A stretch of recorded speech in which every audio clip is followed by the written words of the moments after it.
বাংলাদেশে কারা ধর্মের পক্ষে আর কারা ধর্ম নিরপেক্ষতার পক্ষে এটা আমার বুঝে আসে না। আমি যেটা দেখি সেটা হলো সবাই যেন ধর্ম নিরপেক্ষতার পক্ষে।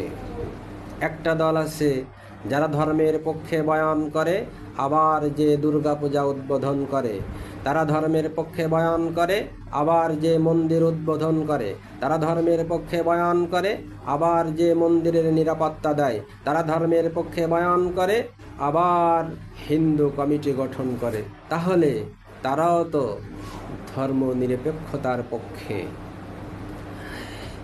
এই কার্যক্রম মুখে একরকম বললাম, কাজে একরকম করলাম, এটা হলো মুনাফিকি কার্যক্রম।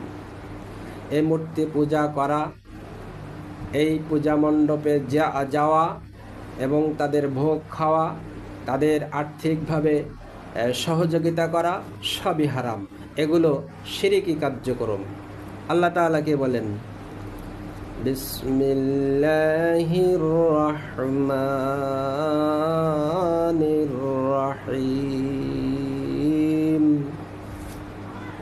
লাকুম দীনুকুম ওয়ালিয়াদিন। وقال الله تعالى في موضع آخر إن الدين عند الله الإسلام। আমাদের উচিত হলো ধর্মের পক্ষে থাকা। যার ধর্ম তারাই পালন করবে। আমার ধর্ম আমি পালন করব, হিন্দুরা হিন্দুদের ধর্ম পালন করবে। এখানে কোনো কম্প্রোমাইজ নেই।